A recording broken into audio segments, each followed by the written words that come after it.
चिपळूण तालुक्यातील सावर्डे नांदगाव गोसावीवाडी येथील 60 वर्षाच्या वृद्ध महिला सुनीता पवार यांच्या खुन्याला अवघ्या 24 तासात शोधून काढण्यात रत्नागिरी पोलिसांना यश आलंय। घरात एकटे असणाऱ्या सुनीता पवार यांच्या डोक्यात भरलेला गॅस सिलेंडर टाकत अत्यंत निर्दयपणे आरोपीने खून केल्याचं आता उघड झालंय। या घटनेत सुनीता पवार यांच्या अंगावरील दागिने देखील चोरीस गेले होते। मृतदेहाजवळ सापडलेले मोबाईल ब्लूटूथ आरोपीपर्यंत पोहोचण्यास फार उपयोगी पडल्याचं पोलिसांनी सांगितलंय।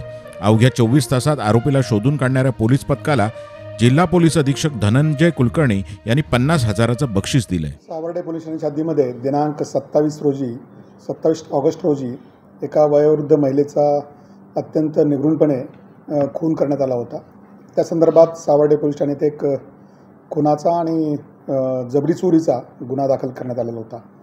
या गुन्ह्याच्या तपासामध्ये अवघ्या काही तासांमध्येच सावर्डे पोलीस ठाणेचे अधिकारी अंमलदार, आमचे चिपळूणचे DYSP त्या सर्व टीमने त्या आरोपीचा शोध घेतलेला आहे। ह्या गुन्ह्यासंदर्भातली जी अधिक माहिती आहे, ह्या महिलेच्या शेजारी राहणाराच एक इसम आहे स्वप्नील खातू, वय वर्ष 43, जो मुंबईमध्ये राहतो। त्याने चोरी करण्याच्या उद्देशाने अथवा इतर उद्देशाने हा महिलेचा खून केलेला आहे। त्याला लगेच पोलिसांनी काही तासामध्येच ताब्यात घेऊन त्याच्याकडे चौकशी केली आहे। त्याच्याकडनं गुन्ह्यासंदर्भात उपयुक्त अशा प्रकारची माहिती आम्हाला सर्वांना मिळालेली आहे।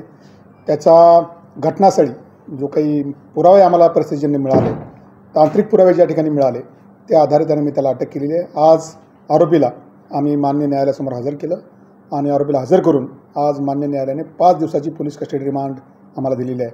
आणि या संदर्भात सावर्डे पोलीस ठाण्याचे प्रवीण देशमुख आमची API आणि त्यांची सर्व टीम पुढील तपास करत आहेत। धन्यवाद। जनशक्तीचा बुलंद आवाज म्हणजेच रत्नागिरी खबरदार।